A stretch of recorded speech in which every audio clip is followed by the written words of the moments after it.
Yes, I'm gonna show you some things that you can't believe. Well, I forget the rest, child. You know the song, honey. It played hell. Hey y'all, how's everything going? I know this is a little bit different. I decided to go ahead and do a pre-recorded and just go ahead and upload it. So thank you for joining me. Nonetheless, I appreciate you guys. This will be my review of season 1, episode 2 of the Real Hot Boys of Houston. Please make sure to like, comment, subscribe, and share because sharing is caring. Also, please hit that notification bell. That way you'll be updated each and every time I'm uploading something new. Forgive me, y'all. You know how we do.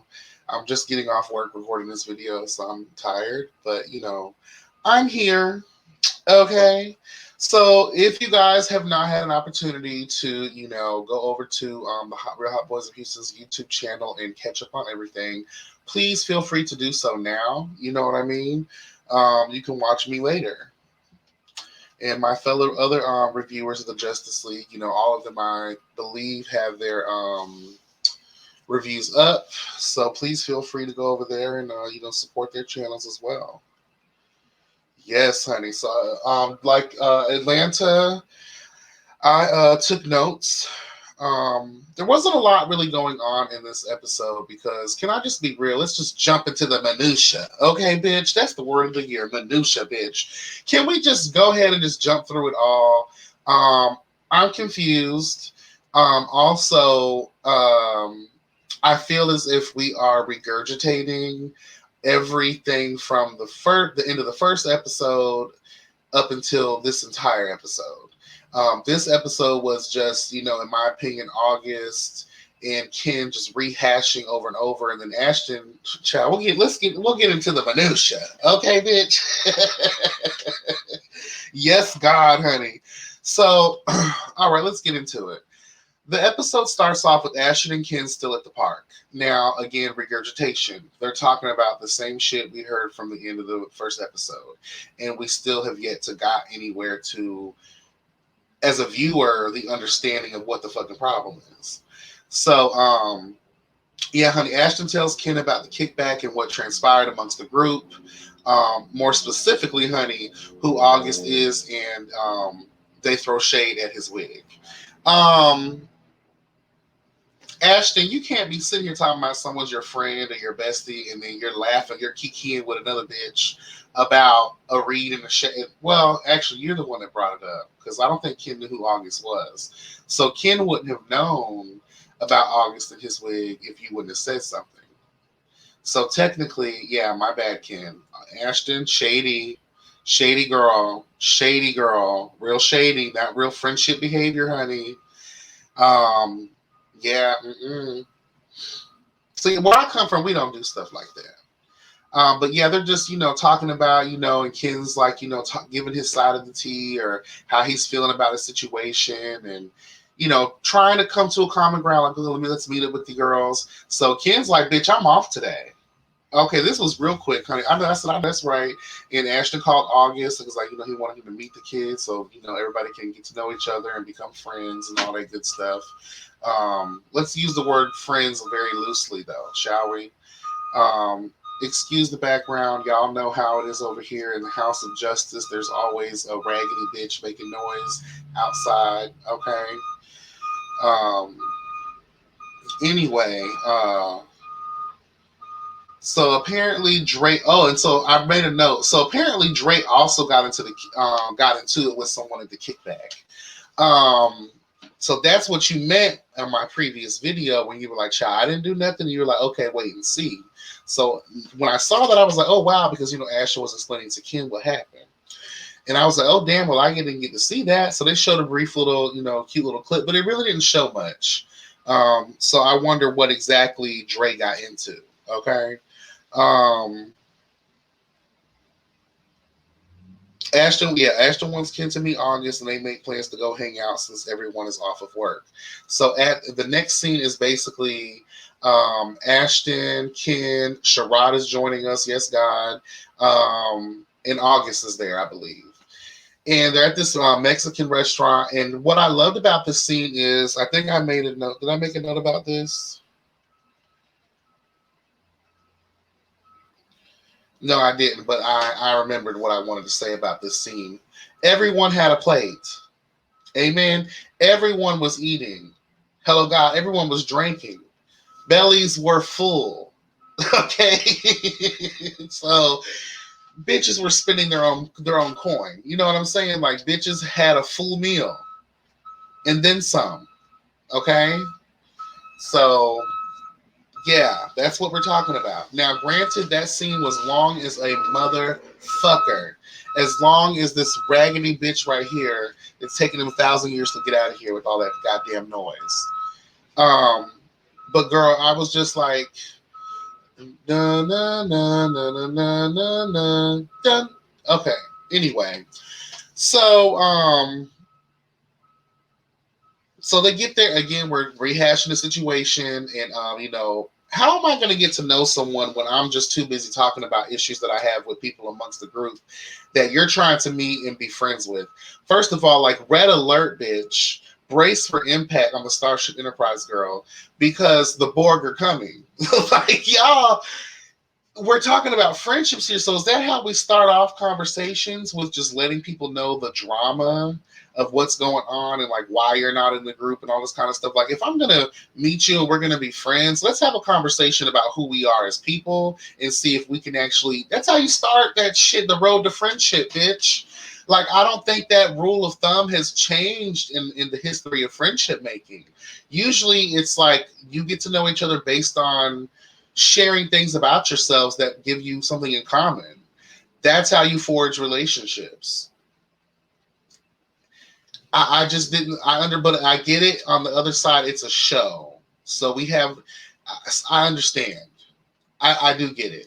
But one thing I love about August is that he invited him back. I think I'm jumping ahead of myself here, but he did invite him to, hang out and get to know Ken one on one in the scene after that. So that's the kind of person I am. Just because 1,000 people may not like you, I don't follow the group. I'm not that kind of person. Try to get to know a bitch for my motherfucking self, away from all of the drama. But all y'all did was talk about the drama. So again, like, well, not all of it. You shared, both of y'all in both of the scenes. So let's get back to the Mexican place. Both of the scenes that August and Ken were in, they both, basically bonded over the fact that they both, shared, their brothers passing away on them. So that was a real conversation to have, and I was here for that. But outside of that, I just didn't. Maybe I didn't catch it all. I don't know. Someone let me know if I'm wrong about that. But I just felt like, girl, like let's get to know each other. Fuck these other bitches out here. Because, that's another reason why I kind of like Sherrod, too. Sherrod was like, well, these are my friends, and I just met Ken, but me and Ken, for some reason, we just clicked. And that's okay. And Ken doesn't strike me as someone who was just this nasty, raggedy bitch to where you would just scowl at your friend for being friends with them. Like, I could see this. He fucked your man and he burned your house down with your pets in it. Like I could see if y'all been rivals since elementary school or some shit. But like, I just don't see. But then again, do we know? We need to really sit these motherfuckers down and find out what's the tea. What is the root of the situation? Hello, God. How serious is it, bitch? You know? Um, Okay, I have this down pat. Ashton meets up with Sherrod, August, and Ken at a Mexican restaurant. Ashton came for tacos and tequila, bitch. And let me tell you something. I know that's right. Let me say this. People were trying to ride him about the drinking. Girl, I'm off from work. Bitch, we are in a pandemic and the world is going crazy. Bitch, if we have an opportunity, we are free right now and we are in a restaurant. Let's drink the fuck up. Okay? Again, bellies were full, bitch. There wasn't a thirsty, hungry bitch in sight. The kids were eating and drinking. Hello, God.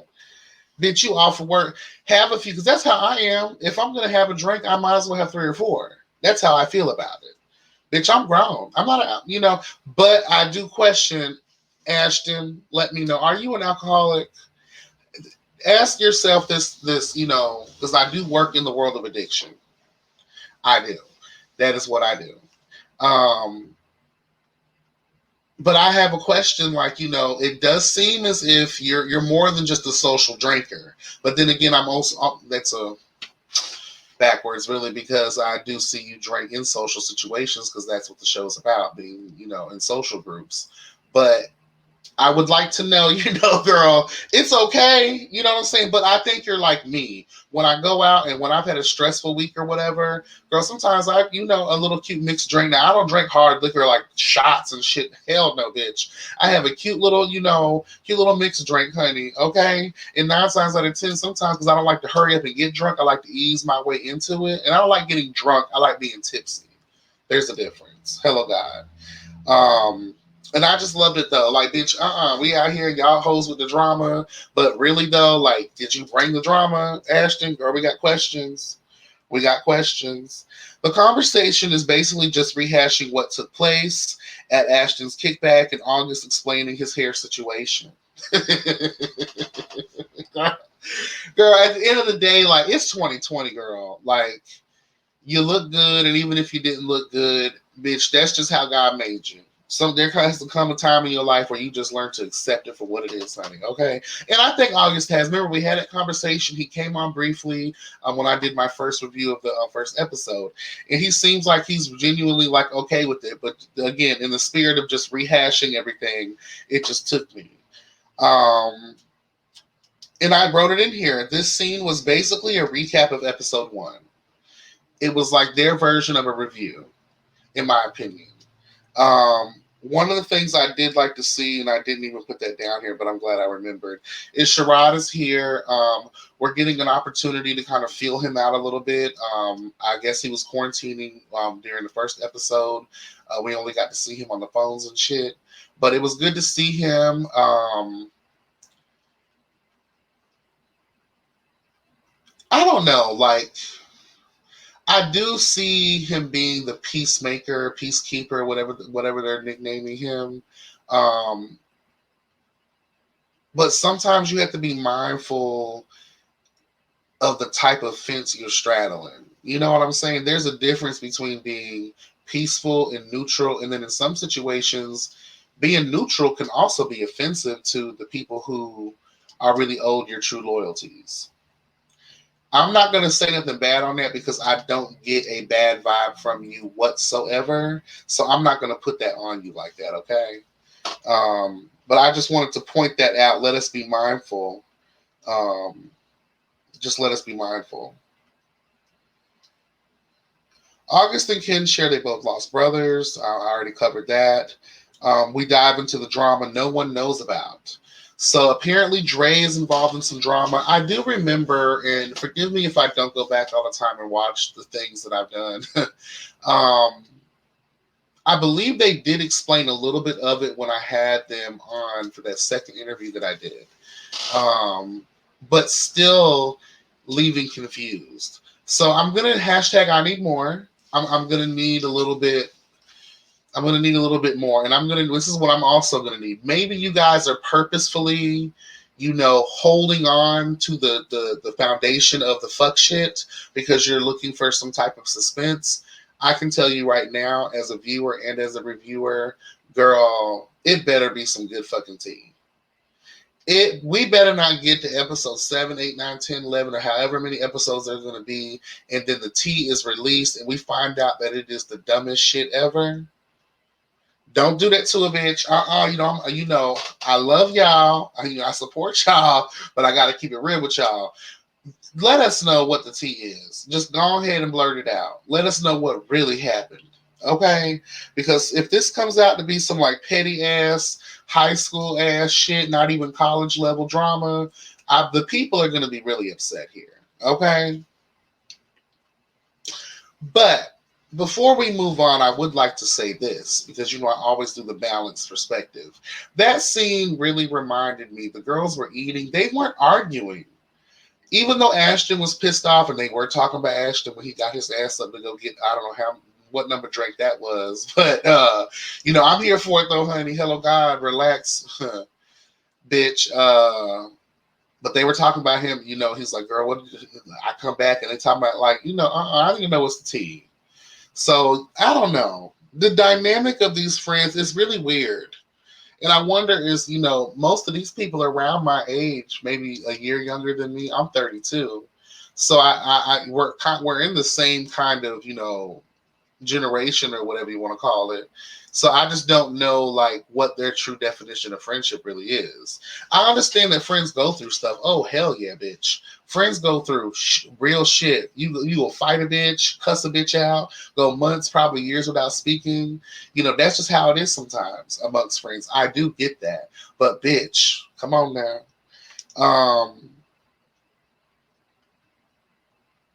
Let's get back because I want to get done with this. I'm actually almost done.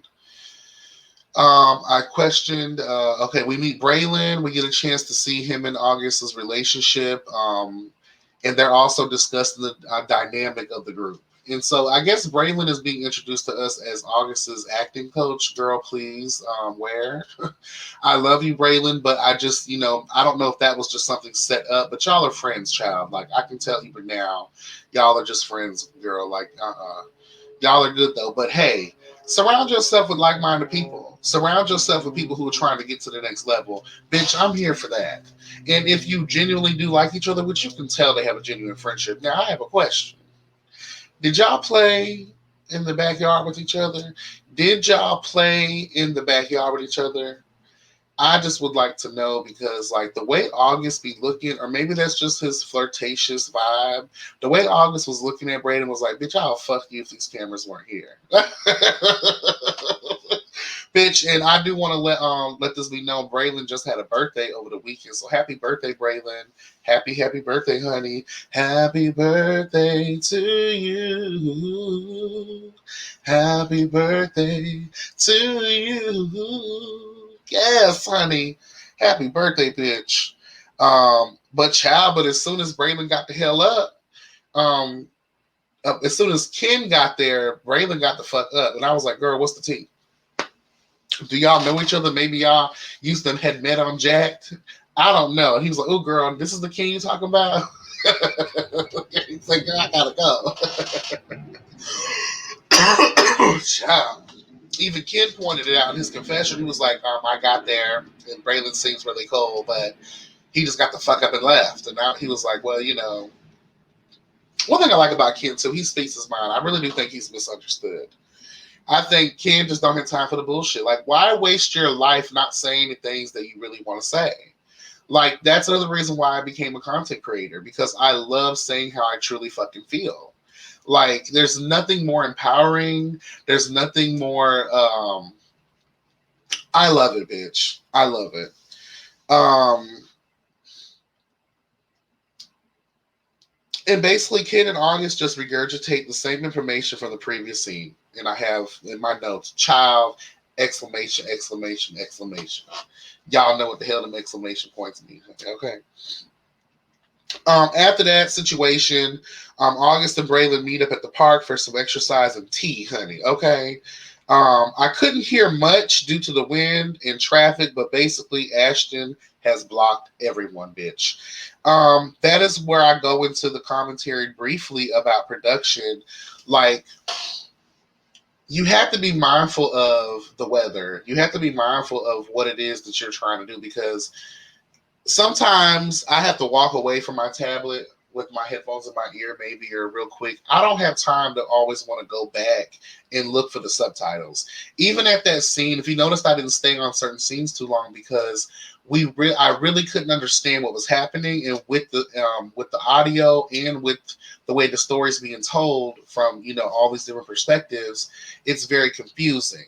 So the audio. Let's just try our best to do something better with that, okay? And then that scene at the park, I was just like, okay, yeah. But basically, Ashton is mad at everybody. And he blocked all the kids. What to expect? I'm not sure. I'm not sure. Sometimes when you're the nucleus, it can be extremely stressful. Amen. It can be extremely fucking stressful. Um, Trying to keep everyone together, and then when everyone's not seeing eye to eye, and plus they're fucking up your vibe, you trying to drink, smoke, and have a good fucking time, bitch, and the girls ain't acting right, and all you want to do is hang out and party. You know what I'm saying? Ashton seems like a good time, but I don't know. I don't know. I don't want to put stuff on people just because we're only getting us not even a real glimpse of their life. So that's why I would never label anyone like an alcoholic or a drug abuser or anything like that. You're only getting not even a glimpse. And I'm here for that though. I'm here for that. He don't look like no sloppy ass drunk. He look like he drank like I drank, bitch, to get tipsy, and that's about the fuck it. Now, probably had some drunk nights, but we've learned from those. Amen. But that's all I have. I enjoyed the episode overall. Again, we do see this is the first, time that they're doing something like this. I lived for, the tacos, the sitting down together, like the camaraderie amongst gay black men. Um, no, there again, like there was no heated argument. Like they didn't embarrass themselves in there, like throwing chairs and shit, like or cussing each other out and just having a moment. Like they were grown men, they was eating. Everyone again, the bellies were full, bitch. Hello God, and that's what I'm here for. That togetherness kind of thing. Can we talk this out? At least there's efforts being made here to kind of move forward in these friendships and building more friendships. And I love what Ashton's doing. Like, let's add more people to our social group. And you don't see a lot of gay friends, especially ones that are doing their thing in their careers or working and having, have their own money. Hello, God. There's a lot of punks out here who are running from, fraud hotlines, girl. Like, it's just what it is. And actually trying to build relationships with other black gay men because we don't see the girls. Every time we see the girls, I don't hang out with them or I don't do them. And a lot of times I don't blame them because I'm also one of them. Like I really don't hang out with a bunch of gays because it is always turns to a messy ass situation. You have to always end up whooping someone's motherfucking ass. And I feel like, anyway, I'm going on a tangent, but y'all know what the fuck I'm trying to say. Be blessed and never stress. Please, again, make sure to like, comment, subscribe, and share, honey. Yes to the God. Also, hit the notification bell. That way, you'll be updated each and every time I'm uploading something new. And make sure you are following the Hot Boys on Instagram and also getting into the minutia, bitch, okay, over on their YouTube channel. You guys take care. Be blessed and never stress, guys. Bye.